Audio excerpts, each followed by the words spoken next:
record. Alan? Yeah. Okay.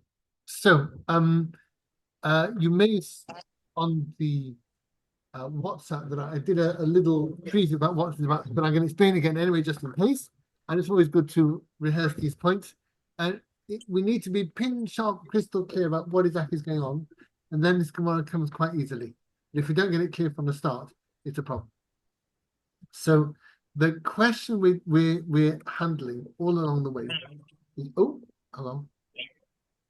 I've got various good people here. I've got Colin. Hello, Colin and Alan. Welcome. Good morning from hello, Rabbi. Florida. Hello, everyone. Hello, everyone from Florida. And you look like you're in a. Oh my! What time is it there? It is 7:00. Wow. Not too bad. You made us done stuff. I don't want to tell how I looked at 7:00 this morning. Can't look over you. And Alan, where are you? I'm in Farringdon. Look at that sky. Oh, it is beautiful. Beautiful. Beautiful. Wow. Yes, yeah, everything begins in F. Yeah, we're in Fedgeware. All right, so just to keep the. And how are you, Rabbi? How are you feeling? Better than I was, Baruch Hashem. Yeah, you can see my spots a little bit, but antibiotics are getting rid of them slowly. So hey, we're on a really. Baruch Hashem. Thank you for asking. Wish you better. I mean, thank you. Okay. Yeah, they think it's impetigo from a hospital visits that I've been doing. So. Oh gosh. Never mind. Rabbi, you rose in the spotlight. There you go. Very good. Okay, so here we go. We are going to look at this Gemara here, and we're on page 35a, Laman Hey Amud Aleph in Bava Metsia, and we're going to have a look towards the foot of the page, and it is 1, 2, 3, 4, 5, 6, 7 lines up, 2 words before the end of the line. It says Pshita, and there's a little, I think, test or something. Or something like that, right by that. Oh, yes, very good. Very good. Okay, so Pshita, the Gemara says, it is obvious, and when it said Pshita, that's almost a question, saying, there's really no point mentioning this. But as we're not bringing a source about this, then it's okay. So it's going to say something which is rankly obvious, doesn't really need mentioning, as a sort of jumping off point for something else. Well, may you have that look on your face. Yeah. Okay, so let's see first of all the thing that is patently obvious. Then we'll move on to one that is less so. The thing that we're dealing with all along here is about a borrower who has had a happy reversal of fortune. That's the basics of our situation all the way along. So somebody who borrowed money. Let's call it $500,000. He borrowed $500,000, and he had a business deal that was going to be fine, and then it went wrong. I heard just last night about somebody who had invested in a tens of millions of pounds investment that went wrong, and everything was disappeared. So stuff happens. This guy, our friend here, had invented $500,000. Let's say the value of his house. A house in Edger is about $500,000. So he invested $500,000 in a business, and he borrowed the money for it. The business disappeared, the money disappears, all gone. So now I buy that house for $500,000 in Edgware, Rabbi. Will you not? I'll take that house. For 500,000 in Edgware, I'll buy the house. All right, then, let's call it Manchester then. I'm joking. So by the whole city. Okay, so and the rest of the place. So it's $500,000 for this house. And it's gone. The money's disappeared. So he has to give his house to the creditor. That's it. He's got to move out. Creditor was in. That's it. His ice house. He's lost his house. And let's say he's got £1 left, and he puts his pound in a reckless moment. He puts it on Euro Millions, and he wins big. Oh, sorry, 250. It's 250, and he puts 250 on Euro Millions. And my goodness me, he wins big. He's got £70 million. But just turns out that makes his house, so he's happy to pay tax. Let's call it 40 million tax. And after everything else is done, he's got 30 million in the bank. Wow. He's laughing. He's absolutely over the moon. And he thinks, you know what? I want to move back into my house. I'm going to buy it back. So he goes to the creditor and says, here's the money, $500,000. I want my house back. And the creditor says, what do you mean? You gave me this house. It's now mine. Be off with you. You can go to Bishop's Avenue, slum it there, but you're not going to have Manchester. You keep your money. I'm going to keep what was your house, but you paid your house to me for the debt. So now it's my house. This is nothing is right. All this is done in the public. Talking about Okay. all along the way. All right. Yeah, Okay, yeah, carry on. yeah. Hakele v'ha'avos, Okay, that's it. okay. Yeah, yeah. So the halacha is we found out last week that the Nahardians, the school of Nahardar, said that the borrower who's had this happy reversal of fortune can always force a repurchase of the thing that he used to pay his debt. Because do that which is right and good. It's not, and at the end of the day, the borrower, so the lender lent this money in the expectation that he would get money back, not a house. So now, if he's got a house back, real estate, and we're gonna make a presumption. This is not investment advice. Real estate always goes up in value, up and up and up. Subprime notwithstanding. So let's make that our assumption for the purposes of the Gemara. So better to have a house than it is to have money. So the creditor thinks he's sitting pretty. He's got this house there, and the borrower, the erstwhile borrower, has now got this 70 million from Euro Millions. He's thinking, well, I've got cash, but I want to have a house, and the creditor says no. So the din is the borrower, the erstwhile borrower who paid back with his house, can force a repurchase of his house and will give the lender the original sum that was owed, 500,000, and that's it. Yes. However, Yeah. let's just suppose somebody's gone by and the value of the house has increased. What does our chap have to pay? Does he pay the original amount that was the loan, or does he pay the commercial amount that the value of the house as it is now? I think it's the original amount. Just Yeah, curious. I'm pretty sure. I'm not sure. I think it's that. Okay, it's a very good question because it can make a massive difference if the house, if it's been That's the leveraged point. been 20 years, Yeah, that's and you see what property's done in London over the last 10, 20 years. It's rocketed up in value since the mid 90s. It's gone crazy, and the same in Jerusalem and Israel. The same happening. The property prices are through the roof. through the roof. Very good. Property prices. Yeah. Baruch Hashem. Baruch Hashem. Okay. Good. Okay, so that's the deal. That's the simple thing we learned last week. Now let's make this. Now we're going to move on to the patently obvious case. Thus far we're doing a video for last week. Now it's the patently obvious case. We're going to make it a bit more complicated. We've got the lender and the borrower. Okay, so the lender lent the borrower 500,000. The borrower couldn't pay. The borrower then gives 500,000 to the lender. But he gives that 500,000 in the form of a house rather than money because he ain't got any money. What if that lender has another lender?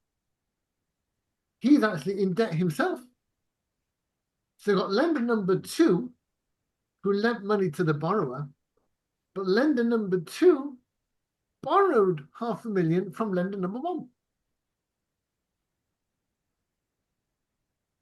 And the deal was that lender number 2 would pay back a happily symmetrical 500,000 to lender number 1. Rabbi, Yeah. so the first thing that comes into my mind is, isn't that a different contract? If your contract is with lender 1, whatever lender 1 has done with lender 2 is a different deal. You're quite right. 100. But bear with me. Well, let's and I don't even need to have a contract, but your point still stands. It is still, I don't have a written contract, but it's still a contract whether it's written or not. It's still a deal. Yeah. The deal was Second man down the chain to sell the house back. So hold on. Let's make this a bit more interesting. I think you may be there. So we've got again lender number 1 lent to lender number 2 last year. A month ago, lender number 2 lent 500,000 to our borrower. Our borrower couldn't pay back, gave his house to lender number 2. So the person who we originally thought of as the lender is now called lender number 2. And he borrowed money last year from lender number one. And would you believe it?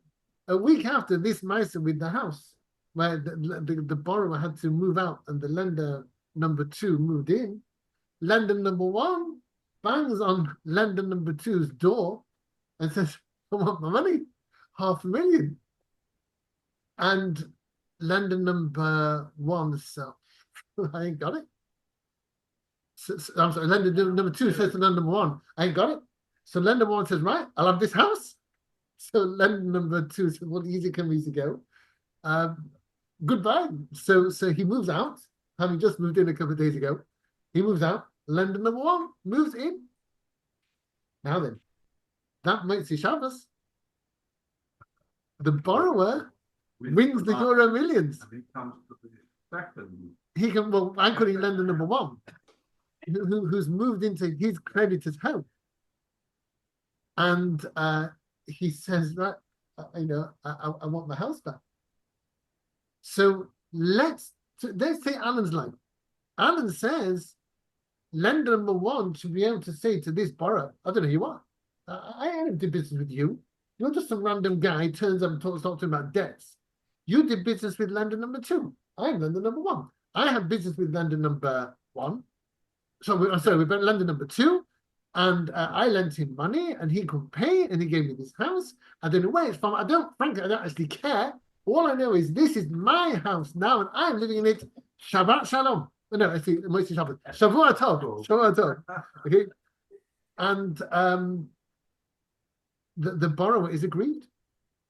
And he says, right, I'll see him in Basting Monday morning. So Monday morning, lender number one comes to Basting in high dudgeon saying, I don't know who this guy is, he's wasting my time. The borrower drives up in his newly acquired Lamborghini, growling away outside. And he says, I want this house back. Out of me 30 mil here, I can spare a half of this house, this little hovel. And lender number one says, you don't know what? Can the borrower force a repurchase? No, we know he can repurchase. He can force the repurchase on lender number two, but can he force the repurchase from lender number one? The answer should be no, for this reason. But as we've already extrapolated that far, it could potentially go 3 or 4 hands ownership. As far as you like, yeah. Exactly. And why should Frank, who's, let's say, number 5 down the line, why should he have an obligation to someone, as you say, who he doesn't know? He said, nobody is with it. It's, well, for a lawyer, it's totally unacceptable. You're saying that, Alan? Yeah. Okay, you're wrong. And so is Alan. Sorry, Alan. Can I just butt in here and just say that actually the answer is very simple, I think, is that nobody has got, if I was sitting on the best end, I'd say, well, hang on a second. Nobody here is out of pocket because everyone is back to where, you may have a house instead of your money. You may have that and I want my house back. But all these deals have taken place. There is nobody here that's out of money. Nobody's out of pocket. So sort it out amongst yourselves. If he doesn't want to sell the house, it belongs to him. He sold it to him legally, gave it to him against the debt. End of story, guys. Go sort it out. Nobody's lost money here. You're wrong. Okay. Sorry. No, I felt I would be, but I wanted to put it in. No, I hear what you're saying. And truth is, what Alan and Shlomo and Connor, I think also, you're all dancing around a particular point, I think, which is that why should lender number one suffer because of this story between the borrower and lender number two? It was nothing to do with him. He knows nothing about it. Why should he all of a sudden have a blood in his face? And Connor would say further, he's got his money in one form or another, let's just call it a day. Why should he have this surprise sprung on him? So I would counter. But I just check that I'm actually recording. Am I recording? Yes, you're recording. You are recording. Okay, good. Okay, so it goes like this. When lender number two received the house from the borrower, it was with T's and C's attached. That if the borrower should strike it rich, then lender number 2 is going to give the house back. We know that. Ah, T's and C's. Yeah, absolutely. T's and C's. So T's and C's. Love yeah, it. yeah. So We love the T's and C's. Yeah. the it doesn't belong entirely to lender number 2. There's a sort of strand, a tendril of conditionality linking this house back to the borrower. If by some remote chance the borrower should make lots of money, he can still buy it back. That's hidden there in the title deed, at least notionally. May not actually be written down at all, but that is still the deed. Now, when lender number 2 can't pay back lender number 1, he says, you know what, I give you this house. How much did it belong to lender number 2? Did it belong to him without let or hindrance in any case, in all situations whatsoever? There's something called, I remember, called a lien. L-I-E-N. That's right, it's a lien. That's exactly Lien. He only owns this house so far. He only owns it until the borrower bangs on the door, brandishing wads of cash and says, I want my house back.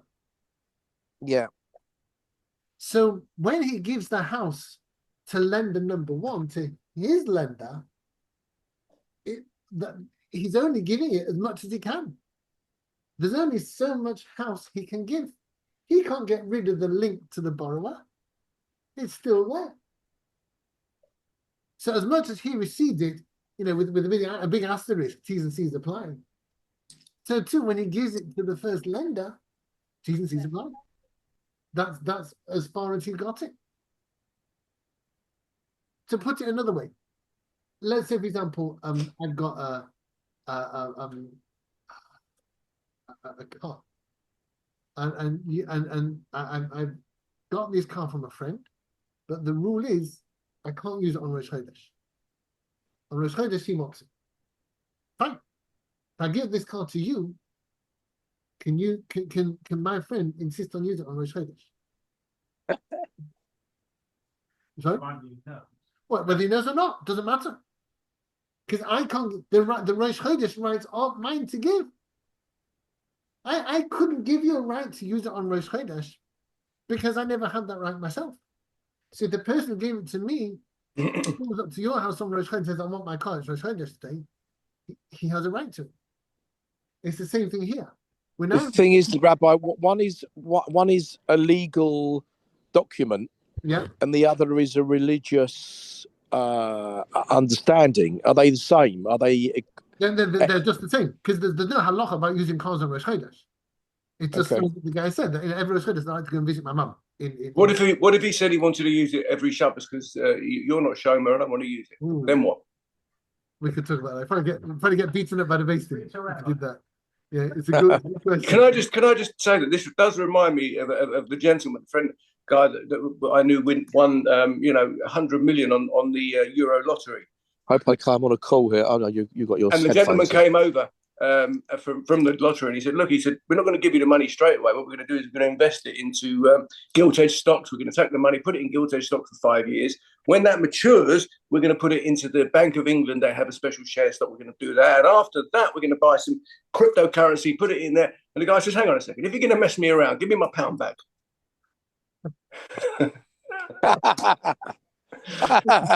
It's a bit like that. It's a bit like that. Exactly. It reminds me of that joke as you said it. Yeah. So it's a similar thing here. The second lender who lent to our borrower can only give to the first lender, to his lender, what he has himself. So he can't give complete ownership of the house to lender number 1. He's never had complete ownership himself. He knew all the time he was living in the house that the borrower could come back with lots of cash and claim the house back. He could force a repurchase. So when lender number 2 gives it to lender number 1, it's on the same terms. That's the deal. And the Gemara says, Shita, obviously, that is the case. So let's look at it in the Gemara. If there's T's and C's, then surely Just a second. hold on, go on, Simon. So Charlie can't pay me, I get the house. Yeah, And you're explaining that it's subject to. right. So, for example, I could never let that house out because he might turn up at any day with the money, and then what do I do with my salary? Right. Good question. So you're right, and this actually is talked about elsewhere in the Gemara about when you got a lender and a borrower and there's a lien on property, how can the borrower ever sell any of his assets because the lender might come claiming them. So the answer is that there is deemed to be publicity around real estate so that people are aware of the exact standing of each property. So when you buy it from somebody who's in debt, that will affect the price because you run that risk. However, when it comes to movable objects, there is no such assurance, and therefore the rabbis would not allow a lender to claim from movable objects that have been sold by a borrower because the buyer might not be aware that these things were in hock to a lender, and all of a sudden, he bought £1 million worth of rubber ducks or whatever it is, and all of a sudden, they all get taken away down to the dog. And sorry. Like a search on a property. Exactly. You can do a search on a property. Yeah, you can do a search on a property. You can't do a search on a warehouse of rubber ducks. No. Yeah, exactly right. Yeah. Okay, let's see the Gemara inside and see how this works. Oh, sorry, Colin, you had a question. No, I'm just saying it does follow. That it follows the same. It's interesting that it follows the same as civil as the law. Really, is that if there's a lien on a property, you can lend on it, but it will be a different price. Yes. A bank will charge you a surcharge of ridiculous amounts or whatever it is. To cover It's that very risk. much the same as law is, or as the lending process. Yeah, There's a hair. It's what's called a haircut. It's a haircut. Yes, it is. Yeah. So it's very I learned, quite that's what unusual. it's called. And it's So unusual that they're in line with each other. It's quite unusual. Yeah. Sometimes they do, sometimes they don't. Okay, so this is when I was in banking, I was dealing with that all the time. Literally, and it's a fascinating subject. All of this. It is. I mean, I hadn't linked it with this at all, but now it is exactly the same. Yeah, that's it. Okay, so let's see the Gemara and how the Gemara speaks this through as just an obvious thing that really doesn't need mentioning at all. Pshita, it's obvious, says the Gemara. 1, 2, 3, 4, 5, 6, 7 lines up. The second last word on the line. Pshita, obvious. Shomulei leba'chayiv, if they value the assets of a borrower for a lender. Now, this next bit of the Gemara has been amended wrongly, and the grammar doesn't work. And one of the commentaries I saw in another Gemara actually alters it again to make it make sense. Whoever copied this misunderstood the Gemara. Because Oza'ihu means, and he goes, the Shom today, and he values it for his own lender. That's not what would happen. It would be that other people, the base thing, would value the assets of this lender for another lender. That's what we're talking about. So Oza'ihu is a bit difficult. You could just about make it work if he did it himself. But hey, whatever. If you want, I'll do it just for fun. But he goes, that lender goes, the Shom of then he values it for his lender and gives it to him. On Rinonle, we say to the second lender, lender number 1, Loi odif at, you are no better migavra da artis mine than the person that you came from. In other words, you received this house from your lender. Well, he received it with the condition that his borrower might one day forcibly purchase. So the person, your borrower who gave it to you, can't give it over to you without any conditions at all, because he himself had a condition attached to its use. That one day this borrower might come out of nowhere with lots of cash and force a repurchase. So when I give it to you, my lender, I do it in that way. So the borrower can force a repurchase from his lender's lender. You're no better than the person. So we say to the first lender, you're no better than the lender from whom you came. You got this house from a lender who's your borrower, and he got this house as the proceeds of realizing a loan, and there was a condition attached to the use of this house that was paid back to him. Therefore, those conditions are passed over to you. Tough. So the original guy get the house back then in this instance? The So the original borrower guy who... will get his house back from this lender whom he's never met. Yes. Right. And this lender number one has to live in this house constantly a quiver. Whenever he hears a knock at the door, for all he knows, it's the original borrower saying, "I want my money back." That's what happens when you buy a property from a distressed seller. You don't know what's going to happen. It's Alan working for HSBC knocking on the door.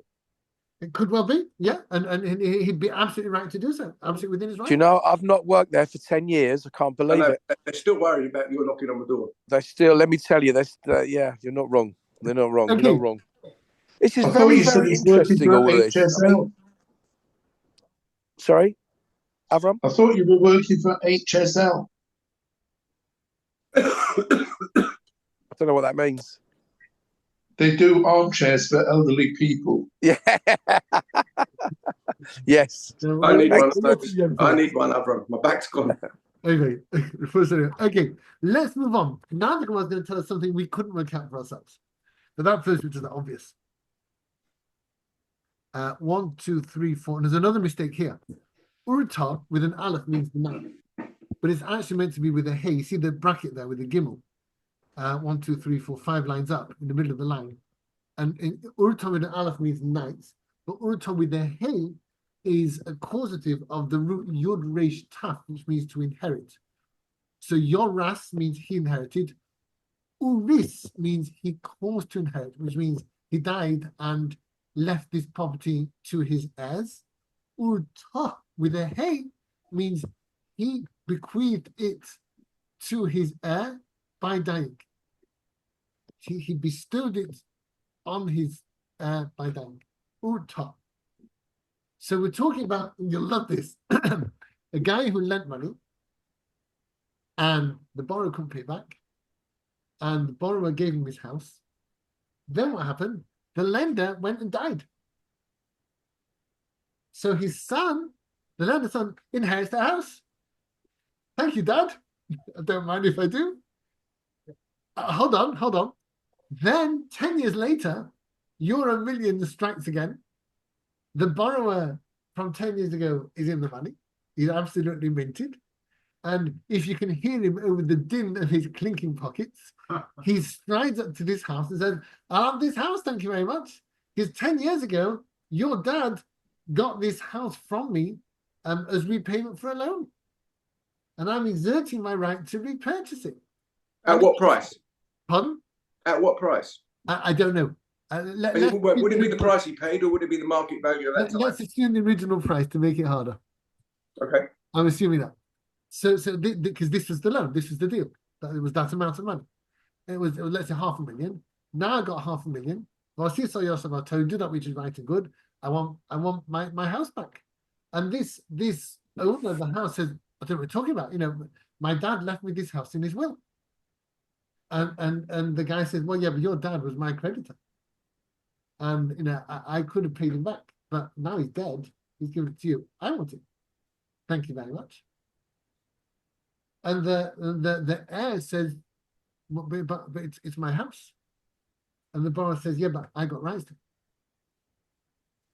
And they go to Beis Din. What's the din? So that's our first case. Urta. The next one is, sorry, the second case. The first case is Zavona. He sold it. So the lender claimed this house as a payment for his debt, and then he sold it. He didn't want to live there, he's got his own house. But I don't mind realizing some assets, that's okay. Stick it on the property market. 500,000, thank you very much. Send it this way, and I'll put it on Lucky Lad in Doncaster, 230. Which he does in Baruch Hashem, wins handsomely. So again, the borrower comes along years later, goes to the guy whom the lender sold it to and says, this is my house, here's the money. And the person who bought it from the lender says, I don't know what you're talking about. They go to basting. Or you have Bava Metsia. Oh my goodness. The lender is a generous guy. And he says, yeah, I don't need any more house. I got boxes, I got plenty. He calls up his friend. He says, you know what, Bill? I don't need any more houses. Do you fancy a house? And Bill says, well, you know, twist my arm. All right, go on then. And move out of the caravan. I'm not bother. Out of the caravan, into the house. And then we'll burst out at, no, sorry, darling. We've got this house to live now. Oh, all right. Then they move to the house. And then again, the borrower comes along, thunders on the door, says, my house, get out. I give you the money, you know, from that debt 10 years ago. It's mine. I can do a compulsory purchase order. It says in this document of loan. What's the deal? What if there isn't a component? What if there aren't any T's and C's? Well, there is that's in the Hadar, they ordain that this is always the case with a loan.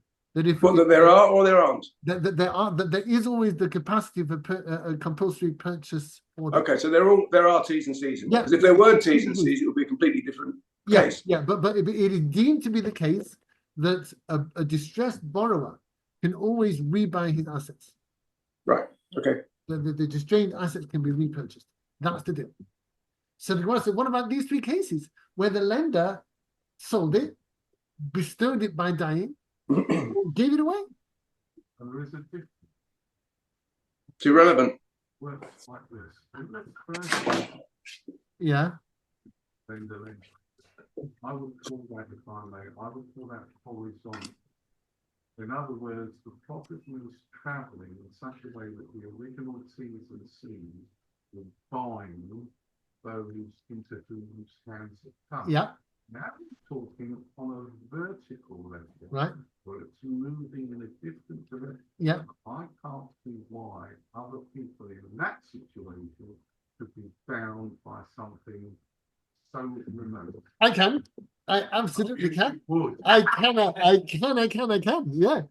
How will I do this? By saying that when the lender sells off this house, well, let's say gives it away. Now, you know, forget buying, forget bequeathing, forget selling. I'm giving it away. My friend Bill, come on, Bill. You spent years in that trader on my paddock, moving to this nice house. When I sell it to Bill, I could make an argument to say, well, I only can sell it to Bill what I have. And when I have this house, I have it with the chance that the borrower might repurchase it. So when I give it to Bill, he replies, surely. Why not? I've got my T's and C's though. Here's my T's and C's. Get out. Exactly. That's exactly my point. Yes. He says T's and C's. So as much as the lender who recovered this house to claim his debt back, he knows when he got this house, it was with the possibility that the borrower might one day strike it rich and claim it back. So when he gives it away or sells it or dies and bestows it in his will, in all those cases, sure, it's like before, surely. But Bill is an innocent party. Bill.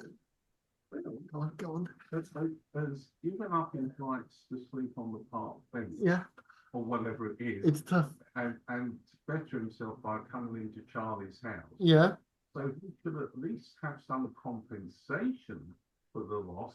But there we are. Bill and Flossie have just moved in and they've got themselves comfortable. And then somebody clapped on the pier and said, "Sorry, matey, bye-bye." You're right. But wait a minute. But why is it? He said, "I'm right." but I want to know why you're right. Why is it different to the case of the lenders? There's no proper chain. Well, there is a chain. I can trace it as much as I like. Borrower, lender, buyer. That can carry on indefinitely. Yes, it can. Horizontal chain stops there. Vertical I don't care if it's horizontal or vertical. That surely the same logic should apply that when the lender sells it on or pays his debt on or whatever it is he does with it, surely it's with the original T and C.